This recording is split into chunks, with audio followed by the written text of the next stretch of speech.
Welcome back to Tankers Fantasy Football. Today, talking about the NFC West here.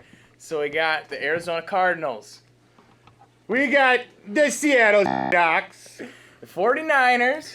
and the now Los Angeles Rams. So we're going to be running through your studs, your bombs, stock risers, stock fallers, your value picks. But first, we're going to kick it off with some headlines again here. Going with them headlines. All right, now we got some breaking news that Dion Lewis had to have a cleanup surgery on his knee. And they're talking about him being out 8 to 10 weeks. That's looking like he's starting the season on the PUP list, and that means he ain't going to be there until at least week 7 for you.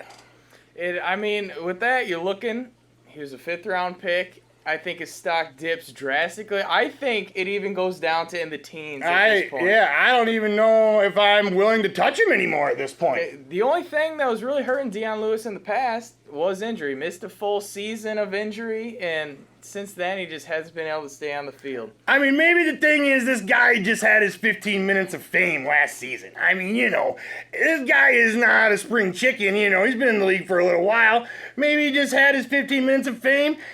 And maybe now that 15 minutes of fame is over, but just like any other Patriot running back position, there's always a next man up. And that next man, I do believe, is Mr. James White. Now, I know LeGarrette Blount's still there. And LeGarrette Blount's going to get your goal line carries. LeGarrette Blount is going to get your short yardage work. And LeGarrette Blount is going to get that closer, clock-killing role at the end of games. But I'm saying that in a PPR league, Dion Lewis has your most week-to-week fantasy upside. Diddy's is coming to join. You get out of here, Diddy. Just because I'm wearing your shirt doesn't mean you can hang out for the podcast, Diddy. All right, next headline we're going to talk about Le'Veon Bell.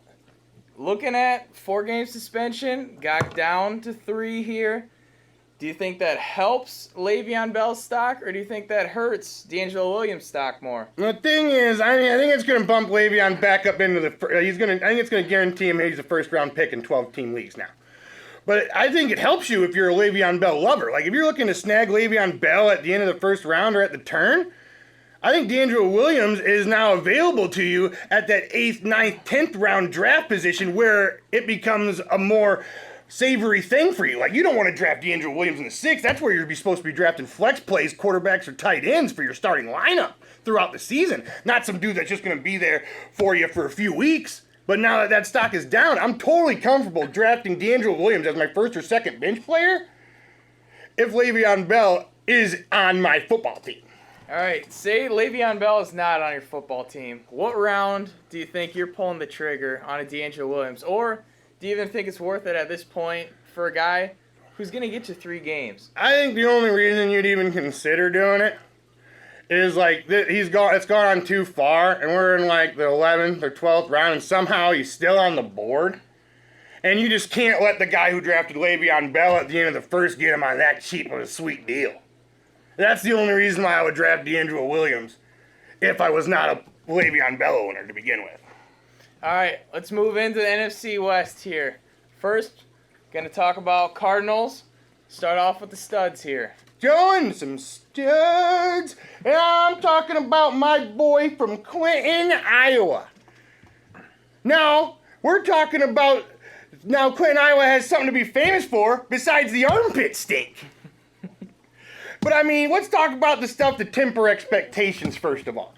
So 20% of this guy's fantasy value last year came out of one game in which he scored 45 points in PPR against a very lackluster Philadelphia Eagles defense. Which ruined me in the playoffs, actually. I said as long as I dodge a 40 burger from David Johnson, I'm in. Didn't happen. His next best regular season game was against another lackluster Green Bay Packer defense.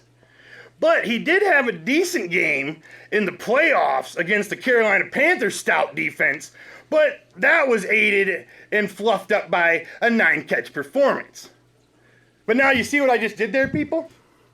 I just made a 9-catch game sound bad somehow, and I devalued a 45-point week.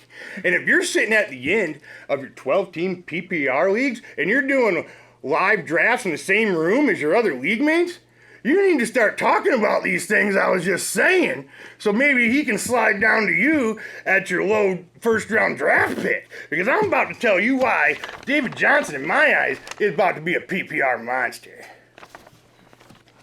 Since week 7, and that was like, 5 games before CJ even got injured?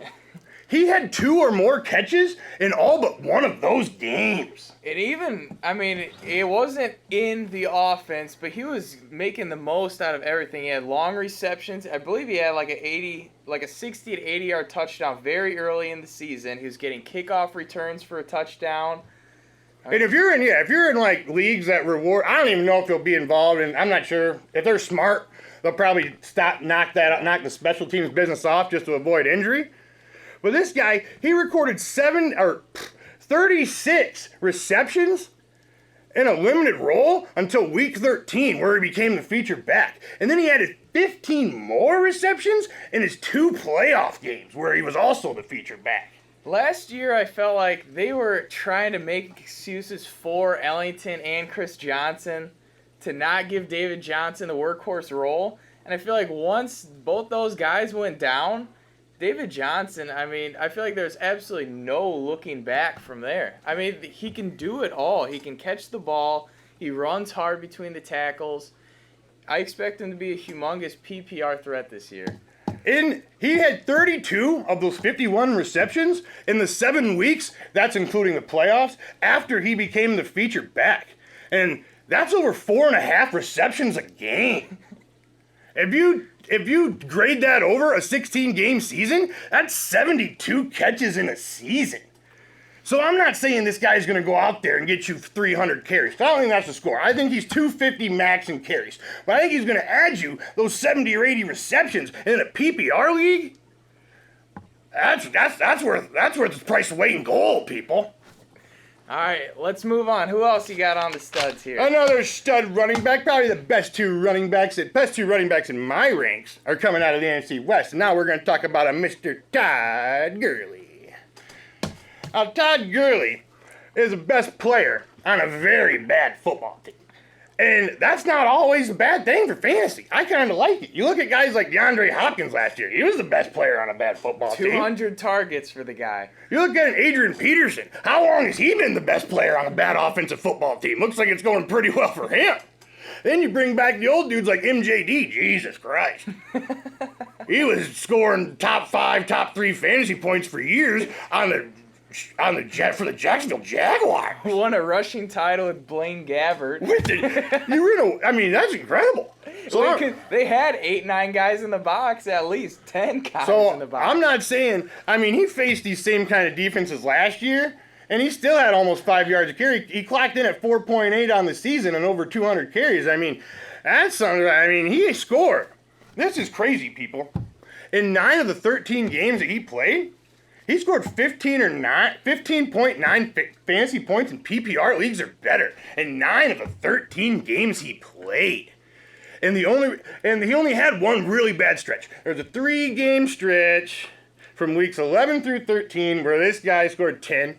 He scored 4. And he scored 4 again. But that's okay. At least, for most leagues, that's getting it out of the way before the fantasy playoffs. At least he did that for you, right? For me, I've got Gurley ahead of Johnson. I know Johnson, I feel like, has a much higher ceiling, but I feel like Gurley, you can feel more comfortable paying up for that first-round price. Because he did it over. He's got a much bigger resume, even though he was only rookie last year. I think if anybody in the league can push for more touches this year than Adrian Peterson, it's Todd Gurley. You look at the guys they got. You look at their weapons on the outside. Tavon Austin, yeah, he had 9, 10 touchdowns, but other than that, they've got no one. I'm saying those touchdowns are going down. And I'm saying Gurley's touchdowns are going up. I feel like this year is going to be a worse offense than it was last year. And he's got to play 2 tough defenses a year, and the Cardinals and the Seahawks, but he had a very good game against the Seahawks last year. He's capable of these things. I mean, like I said, he had 4 yards a carry, and you know these teams are putting 8, 9 dudes in the box like all day long. They're not respecting the pass game. Who you got to respect out there? Kenny Britt? Woof. All right. Let's get one more stud. We got one more stud to do. We got I'm saying the best fantasy quarterback coming out of the West, and Russell Wilson. I think the running regime with Marshawn Lynch, totally out the window. I think this is a high-flying, high-powered offense. I think it's Russell Wilson's team, people. I mean, I expect Lockett to have a big year. I expect Baldwin not quite to have as many touchdowns as last year, but I think he's going to be very effective. I think they're going to get the backs in the reception game, and I guarantee that Jimmy Graham will not be as garbage-filled as last year. I don't think that can happen. He started being the sexy boy after Jimmy Graham went down anyway, so we don't really necessarily need Jimmy Graham for anything. He was the number 1 fantasy quarterback in the last 6 regular season weeks. Number 1. And I love that he's going to get you rushing touchdowns, too. Rushing touchdowns, and you can book him for at least 500 rushing yards on the season. Number 1 quarterback in the last 6 weeks. That's winning you leagues out there. He won so many people leagues after they had almost given up on the guy. First half of the season, I know a lot of guys kind of had him on the trading block and not sure what they were going to get out of him. And if you had him, you stuck with him. You made that move. That could have easily won you leagues. You could have bought so low. You could have bought him so low last year, like weeks 8, 9. You could have got him for pennies on the dollar. Then he would have returned you that value with a fantasy football trophy. All right, let's talk about some duds here. Some bums. Get them up. Let's get up to bums. You know, we always got to talk about the dirty bums.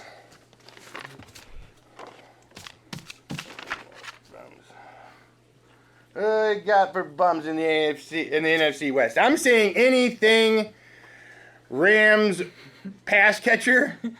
Even including Tavon Austin. I think that that was as fluky as a fluky can get. He had the same amount of catches as rushes.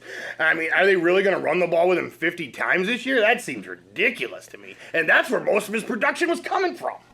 I think Todd Gurley's literally the only guy that's even worth drafting on this team. Yeah. I wouldn't even touch any of them out there. Who else we got for bums out there? Any Niner receiver also? I remember with that. People be toting around Torrey Smith. I've heard people talk on Torrey Smith all year. He's a sleeper. This is the year. How long have we been talking about this is the year for Torrey Smith? He keeps having worse years than the year before.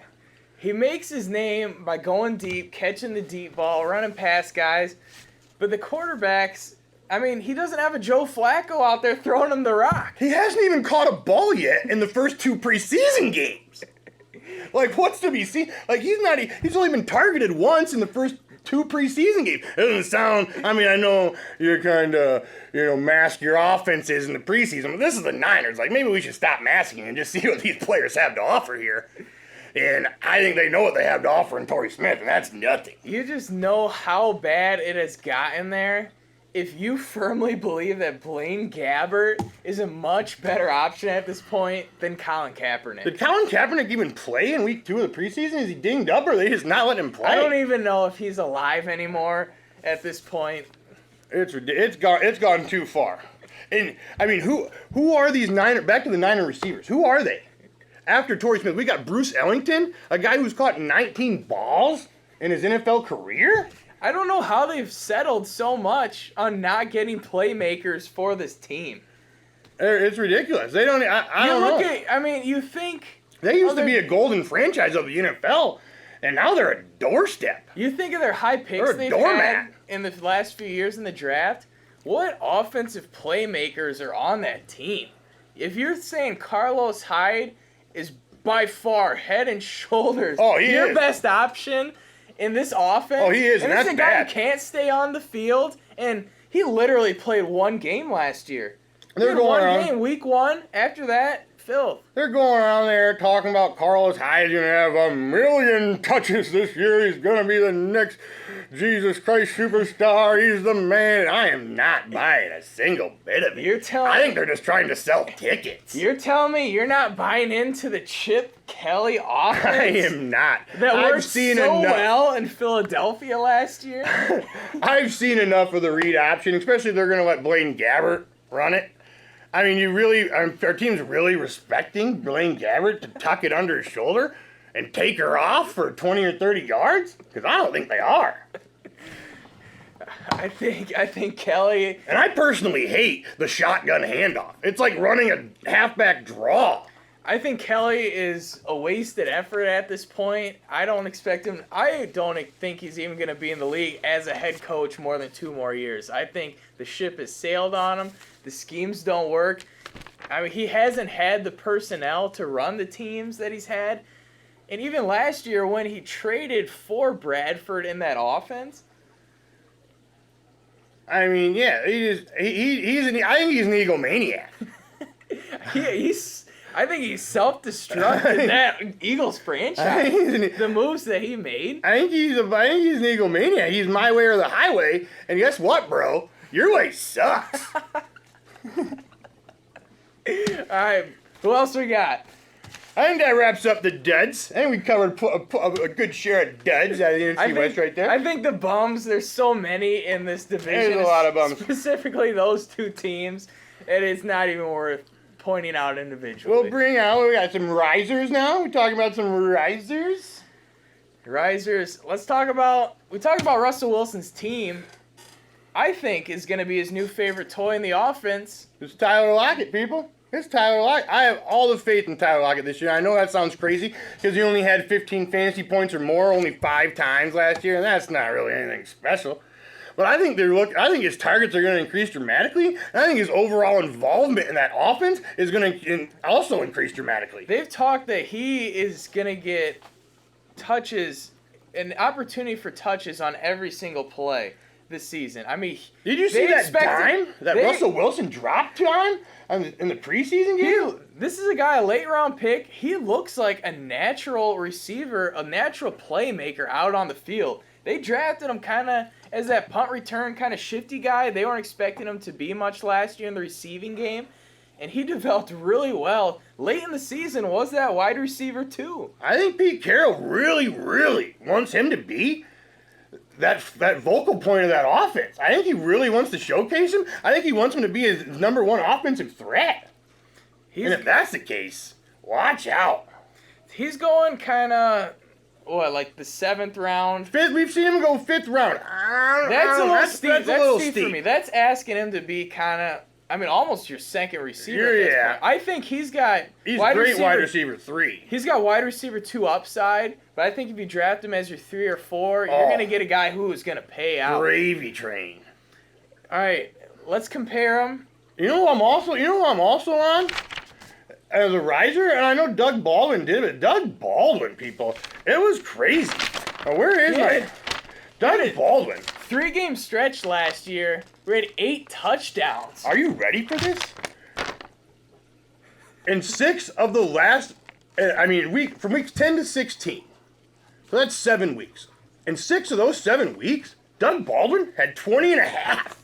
20 and a half fantasy points in PPR or better. How many touchdowns did he score over that time? 12? That's insane. He was about a 14th, 15th round pick last year. Midway, most of the part of the season, nothing. And then he just went on this magical tear out of nowhere that in the playoffs, or if you needed that late surge to get into the playoffs, you were in love with this guy. And Russell Wilson were winning people leagues left and right. If you had Doug Baldwin and he snuck him in, you had a pretty good team, and then you're like, oh man, this Doug Baldwin guy from my bench is starting to perform, and you penciled him in there, you somehow had Doug Baldwin in your flex, you were tuck and rolling people out there. Just tuck and rolling. It was ridiculous. All right, let's see Lockett and Baldwin. Who do you think's going to have more catches this year? I like Lockett more this year. I think Baldwin is and he did all these things, but he still only had 103 regular season targets. And that's not number 1 receiver on a football team number of targets whatsoever. And I mean, there's no way he's going to have 12 touchdowns in a 7-game stretch again. That's belligerent. I mean, that's completely insane. All right, besides receptions. He had 4 weeks in a row with 2 touchdowns or better. That's like what Damian Tomlinson of 2006 crazy. Do you think Lockett, you said he's going to have more catches. Do you think he's going to have more yards and touchdowns than Doug Baldwin this year? I think you can put him on the yards and the catches, but I think Dougie will sneak him on them touchdowns. But I still think overall in PPR fantasy, but I think Lockett's your best bet. I mean, I think they're going around the same time. I think Lockett's going around He's like maybe a round and a half later than Doug Baldwin. Baldwin's about a 4th-round pick, somewhere in there. Or late 4th, early 5th. I've seen him go mid 5th before actually. Yeah. But if you can get Lockett 2 rounds later, I'd be all in on that. I think he's a more special player. I think he's way more capable. He has that look that he can be the guy in this offense. It looks like there's Russell Wilson, Tyler Lockett. You know what that reminds me of? Some Drew Brees, Brandon Cooks. I think Russell Wilson might be the next Drew Brees. He's coming on strong. It's ridiculous. I think we're looking at Lockett, very similar in stature too. Yeah. I mean, both of them. Both guys were hated on for being, Brees and Wilson are stature, and Cooks and Lockett are very similar in stature as well. And it's like the same connection. That dime, he dropped over on that defender right into Lockett. Oh my goodness! If that's a prelude to what's going to happen this season, sexy boy territory is on the horizon. I'm all in on Lockett. If he lasts to me in the 6th round, there's a good chance I'm looking at him. If he falls to me in the 7th, I'm not even thinking. I don't care who's on the board. I'm going to take this guy because I think he's got wide receiver 2 upside this year. He really does. He really does. It's insane. Well, what are you talking about? Some values now? I think he's getting some values, right? All right, let's hear it here. You know who I think some values? I think any Cardinal receiver at this point is a value. I mean, when are they all going? Like, what's the earliest any of the Cardinals receivers are going? The 5th? Larry Johnson's going about the 5th round. Larry here. Fitzgerald. Said Larry Johnson. No Larry Johnson, people. Larry Johnson may be dead. You don't want to draft him anymore. He may be dead. I'm not sure. Larry Fitzgerald, 5th round. And last year, he looked like, he found the fountain of youth there for that first, 4-week stretch. I mean, if you can pencil in, somehow score Larry Fitzgerald as your wide receiver 3 this year, that's balling. That's boss hogging.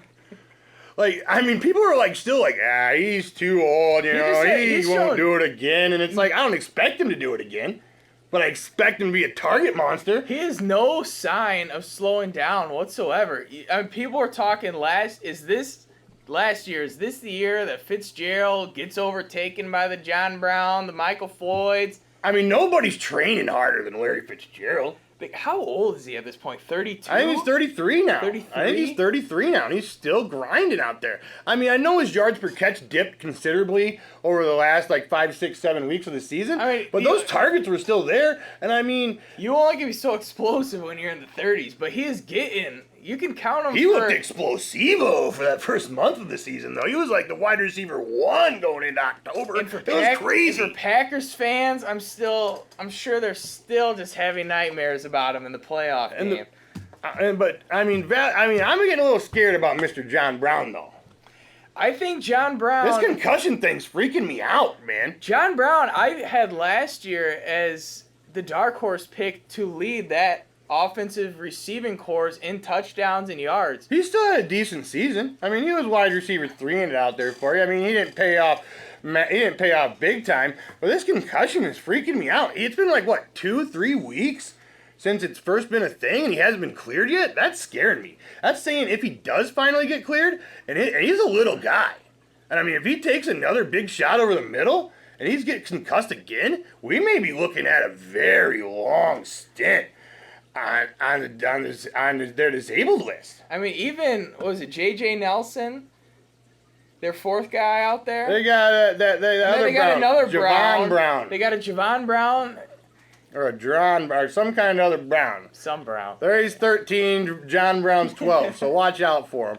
But I'm saying, I don't know. John Brown is scaring the shit out of me this year. Last year down the stretch, Michael Floyd came into his own, I feel like, too. I feel like they got very comfortable. Carson Palmer got very comfortable with them late in the season. Now, if he could just get it all, I'm just afraid it's like he can't get all the pieces together at once to take just that next level into stardom. I feel like with Michael Floyd on your bench somehow, I think that's great, but he's not going as a bench player right now. And Michael Floyd in your starting lineup makes me a little bit nervous. Michael Floyd's about the fifth round range, which he's around the Doug Baldwins. He's around like a Moncrief. Out of those guys, who you like the best? Oh, I'd take Baldwin and Moncrief over Michael Floyd. I mean, I know the Cardinals offense is going to be popping off, and one of those dudes is going to do something great every week, but you just don't really know which one it is. But at their average draft positions, I mean, I'm sewing up on them. None of them are going high that it's unsavory. They're all at a decent value. Yeah, Michael Floyd and Fitzgerald are going both pretty similar, right about that 5th round range. I mean, this concussion is people are noticing it. I mean, John Brown's average draft position is plummeting as well. Like, he went from like a 5th, like 6th round guy, and now he's like, you can get him in like late 7th. Sometimes sneak him off in the 8th out there. I want at least one Cardinal receiver on my team, though. You gotta get yourself one. Any one of those guys can hit and become the man in that offense. I think about waiting on let 2 of them go, and I'll just snag up the 3rd one, and he could be just as good or better than the other 2. A lot of mouths to feed. I'm out of the feed out there. What else we got for value? Same sticking with the Cardinals ain't Carson Palmer. Now you can't get him as cheap as you did last year, people, but he's still very cheap out there. Are the injury concerns scaring you anymore? I mean, at his ADP, not really. I mean, you don't have to. I mean, you can get this guy like basically at the tail end of when you're drafting starters. Like, you can pull him in. You can reel Carson Palmer in the 8th round. And I feel like he could return top 5 quarterback value easy. I think Carson Palmer and Eli Manning, they're both going in the 8th round. I think both of those guys are great value. Great. It is ridiculous. Eli Manning last year was tied for 2nd in touchdown passes in the league. Who knew that? Who knew that? Well, these dudes are getting no respect. I mean, Palmer's getting a little more respect than last year, but they're getting no respect. They're getting drafted at the bottom's end of the quarterback ones all day. You gotta love Carson Palmer's weapons, and you gotta love David Johnson being a receiving back, because he's gonna get you 60, 70 balls. Oh, yeah. I mean, David Johnson's helping Carson Palmer's value. He is more of a receiver. They're going to put him in the slot. I mean, he's more of a receiving threat than he is a rushing threat in my eyes. I mean, he's still a great runner. But as far as catching the ball goes, explosive, to the house kind of player. He's a guy. There's so many guys in this offense at any moment can take a 5-yard hitch and take it 90 yards to the house. And with Carson Palmer, just these little dunk-offs, this guy can easily he can put up 5,000 yards if he's on the field. If Carson Palmer stays healthy, I mean, I don't think there's any way he's not like a top 7 or 8 quarterback. I mean, that's just insanity. If he plays 16 games, I think his floor 4,000, maybe 4,500 yards, 30 touchdowns. I mean, you know he's throwing for 30 touchdowns with them weapons. That's craziness. He's throwing for 30 touchdowns. And with that kind of floor at the 8th round value, he can easily overtake guys going in the 5th, 6th round. Oh, yeah. Carson Palmer could score more points than Cam Newton. Why couldn't he? Carson Palmer could be the number 1 quarterback this year. That's not written off. You can't write that off. I mean, that's not crazy talk or anything. It can happen. I mean, his offense, he might have the most weapons in the National Football League if John Brown gets on that football field. I'm not even talking offense. If you just look at this Cardinals team, they're a scary team. It's very scary. The only thing that was hurting these offensive players late, and when we were in the fantasy playoffs was The Cardinals defense was just whooping people's ass. I mean, they had, what, 3 defensive touchdowns against the Packers that one week? I mean, Palmer's not even on the football field in that game. If your defense is scoring you 3 touchdowns, Let's talk about you don't have to throw the ball. We're in value here. We haven't brought up a defense. These guys in Denver, these are defenses and special teams that they can put up 30 points in a week. They can win you some weeks. Oh, Arizona's defense is, I mean, that defense, they're like a touchdown defense. They're very explosive. Yeah, their defense, they're They're on a whole nother level. They're ball hawking. They're flying at the ball carriers. And I mean, they're barely even going. And like the top 5 defenses, I mean, off the board. It's crazy. Well, you know, we got one more value. I like this little guy a little bit. You know, I think if anybody's going to catch the ball in San Francisco, it's going to be my boy, Vance McDonald. Now, if you're looking to wait on a tight end till the sun comes up, I think Vance McDonald's your boy.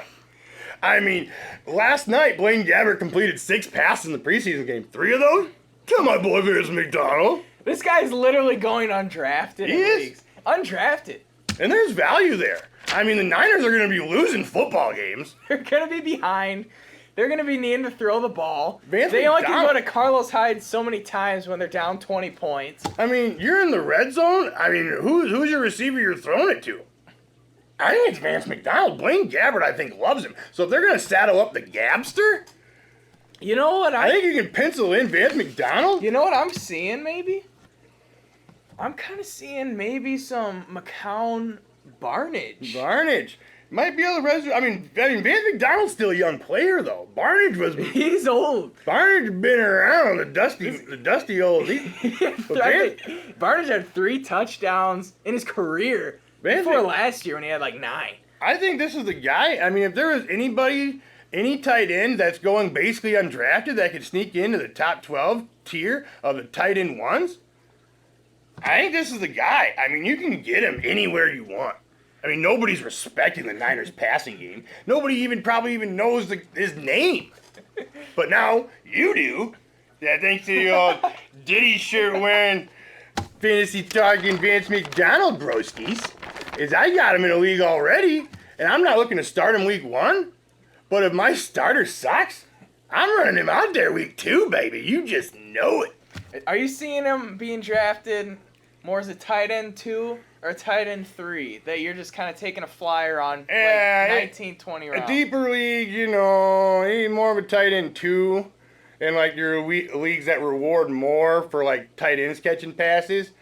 But I got him as a tight end 3 right now. And I feel like this guy could be my other tight ends are pretty bad.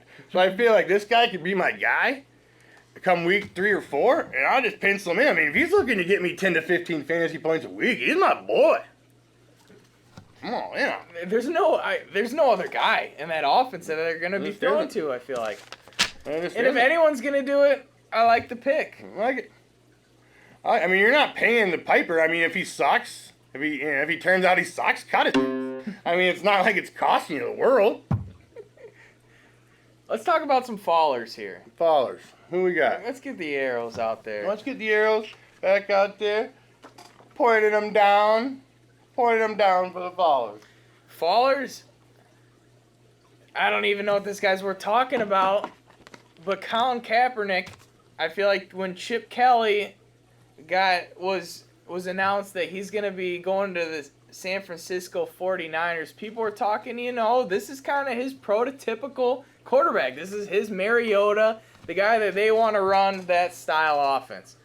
And here he is, Blaine Gabbert. All the reports are saying Blaine Gabbert's the heavy favorite to start the season as the starter for the 49ers. And I'm like, why is this happening? Like, you want to run a read option. Colin Kaepernick is the best read option quarterback in the National Football League in my eyes. And I mean, I don't think he's that good of a quarterback, but if you're running the read option, he's your sexy boy. I mean, if anybody could tuck it under and take off 80 yards for a touchdown, it's Colin Kaepernick. Even when Alex Smith was there, they brought him in 5-7 plays a game just to do that. I'd feel better if I was the 49ers with Colin Kaepernick running the ball over Carlos Hyde. I mean, if anybody's gonna win a game and make a game-changing play, I think Colin Kaepernick has way more potential to do that than Carlos Hyde. I mean, when he ran against the Packers for what, like 180 yards in the playoffs a couple years ago? That's insane. Who does that? Which quarterback runs for 180 yards in the playoffs? But it happened. If I were them, I would consider just scrapping him as a quarterback, bulking up, just get him as a running back at this point. What do you have to lose? I mean, Niners, you're not going to do anything anyway. What do you have to lose at this point? We might as well see if this guy's good or the guy for you or not. Because I mean, Blaine Gabbert beat the Bears last year, but that's not very challenging. I mean, Blaine Gabbert shot and drone Bears. I mean, that was real life. That was when I knew last year was over. If I ever saw a franchise-killing quarterback in my life, it was my boy Blaine Gabbert to the Jags. And he looked so scared out there for the Jaguars. He was Mr. Happy Feet. If he had anything over 3 rushers coming at him, he was backing off. He was throwing off his back foot all night long. And I mean, maybe he's got rid of those fears and maybe he's turned the corner, but I just don't know. It's still Blaine Gabbert to me. We got any other followers? I think that about wraps her up. All right. Thanks again for watching.